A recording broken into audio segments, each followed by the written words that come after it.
السلام علیکم ورحمۃ اللہ۔ ہم پڑھ رہے ہیں سورہ بقرہ، اور سورہ بقرہ میں الحمدللہ ہماری 31 آیتیں مکمل ہو چکی ہیں، اور آج کے سبق میں ہم پڑھیں گے آیت نمبر 32 اور آیت نمبر 33، یہ دو آیتیں پڑھیں گے۔ تو چلیے سبق کو شروع کرتے ہیں۔ اعوذ باللہ من الشیطان الرجیم، بسم اللہ الرحمن الرحیم۔ قالوا سبحانك لا علم لنا إلا ما علمتنا۔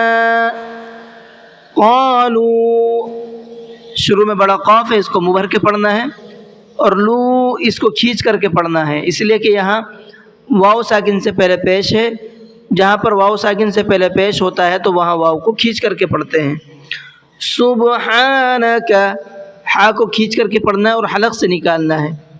لنا، یہاں پر دیکھیے چھوٹا مد ہے، تو اس کو 1 سے 3 الف کی برابر کھینچ کر کے پڑھنا ہے۔ انک انت العلیم الحکیم۔ ان کے نون میں غنہ کرنا ہے، اس لیے کہ نون پر تشدید ہے، اور انت کے نون میں اخفا کریں گے، اس لیے کہ یہاں نون ساکن کے بعد میں تا آ رہا ہے۔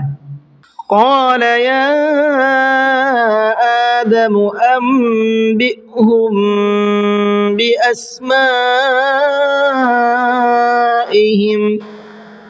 قال کے قاف کو میم بھر کے پڑھنا ہے۔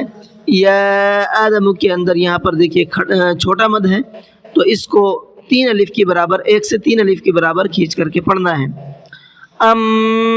یہاں پر نون ساکن کے بعد میں با ہے، جہاں پر بھی نون ساکن کے بعد میں با آتا ہے تو وہاں پر ایک چھوٹا سا میم بنا ہوا ہوتا ہے اوپر۔ اس کا مطلب یہ ہوتا ہے کہ ہمیں یہاں نون کو نہیں پڑھنا بلکہ میم کو پڑھنا ہے۔ حمزہ میم زبر ام، حمزہ نون زبر ان نہیں پڑھنا ہے اب، ام اور دوسرا غنہ بھی ساتھ کرنا ہے۔ انبئهم، یہاں پر دیکھیے میم ساکن کے بعد میں با ہے، اگر میم ساکن کے بعد میں با ہوتا ہے تب بھی غنہ کرتے ہیں، نون ساکن کے بعد میں با ہے تب بھی، اور میم ساکن کے بعد میں با ہے تب بھی غنہ کریں گے۔ بِأَسْمَاء کے اندر یہاں پر بڑا مد ہے، اس کو 4 سے 5 الف کی برابر کھینچ کر کے پڑھنا ہے۔ فَلَمَّا أَنبَأَهُم بِأَسْمَائِهِمْ، فلما کے میم میں غنہ کریں گے، اور ساتھ ہی ساتھ 1 سے 3 الف کی برابر کھینچ کر کے بھی پڑھنا ہے۔ یہاں پر بھی دیکھیے سیم وہی قاعدہ ہے، نون ساکن کے بعد میں با ہے تو یہاں پر میم پڑھا جائے گا۔ ہم، یہاں بھی سیم قاعدہ ہے جو ابھی ہم نے پیچھے پڑھا ہے۔ اور دوسرا یہ ہے کہ یہاں پر دیکھیے لام الف کی علامت ہے، اور جہاں پر بھی لام الف کی علامت ہوتی ہے وہاں سانس نہیں توڑتے ہیں، اگر سانس توڑنا بھی ہے تو پیچھے سے لوٹا کر کے پڑھیں گے۔ بِأَسْمَائِهِمْ قَالَ أَلَمْ أَقُلْ لَكُمْ إِنِّي، قال کے قاف کو مبر کے پڑھنا ہے۔ أَقُلْ لَكُمْ، یہاں 2 لام ایک جگہ ہیں، اور جہاں پر 2 لام ایک جگہ ہوتے ہیں تو وہاں لام کا لام میں ادغام کر دیتے ہیں، ایک دوسرے میں مکس کر کے پھر پڑھتے ہیں۔ انی کے نون پر تشدید ہے تو غنہ کریں گے۔ اب دیکھیے میں نے یہاں پر سانس توڑ دیا تھا لیکن علامت نہیں ہے یہاں پر وقف کی، تو پیچھے سے لوٹائیں گے۔ انی اعلم غیب السماوات والارض۔ اعلم، یہاں پر عین ہے، عین کو بھی حلق سے نکال کر پڑھنا ہے، اگر عین کو حلق سے نکال کر کے مخرج سے نہیں پڑھیں گے تو پھر یہ حمزہ بن جائے گا۔ غیب، غین کو بھی مبہر کے پڑھنا ہے۔ سماواتی، میم پر بھی کھڑا زبر ہے اور واو پر بھی کھڑا زبر ہے، اس لیے دونوں کو کھینچیں گے۔ سماواتی نہیں پڑھنا ہے، سماواتی میں صرف واو کھینچ رہا ہے، میم نہیں کھینچ رہا ہے، تو میم کو بھی کھینچنا ہے اور واو کو بھی کھینچنا ہے۔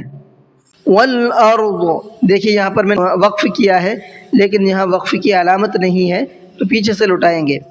والارض واعلم ما تبدون وما کنتم تکتمون۔ ما تب، تب کے اندر یہاں پر با ہے، با پر جب جزم ہوتا ہے تو با میں قلقلہ کرتے ہیں، آواز کو تھوڑا سا ڈبل کر کے پڑھتے ہیں۔ وما کن، کن کے اندر اخفا ہوگا، اس لیے کہ نون ساکن کے بعد میں حروف اخفا میں سے تا ہے۔ اب اس کو پڑھ لیتے ہیں، پڑھنا کیسے ہے؟ قالوا سبحانك لا علم لنا إلا ما علمتنا إنك أنت العليم الحكيم قال يا آدم أنبئهم بأسمائهم فلما أنبأهم بأسمائهم قال ألم أقل لكم إني أعلم غيب السماوات والأرض وأعلم ما تبدون وما كنتم تكتمون۔ جی آج کا سبق یہیں تک رہنے دیتے ہیں۔ امید ہے کہ آپ کو سبق بھی سمجھ میں آیا ہوگا اور ویڈیو بھی آپ کو اچھی لگی ہوگی۔ اگر آپ کو ویڈیو اچھی لگی ہے تو ویڈیو کو لائک کر لیں، چینل کو سبسکرائب کر لیں تاکہ آنے والی اپڈیٹ تمام اسی طرح سے آپ تک پہنچتی رہے اور ہم لوگ قرآن کریم کی برکات سے فیض یاب ہوتے رہیں۔ چلیے کلاس کو ختم کرتے ہیں۔ السلام علیکم ورحمۃ اللہ۔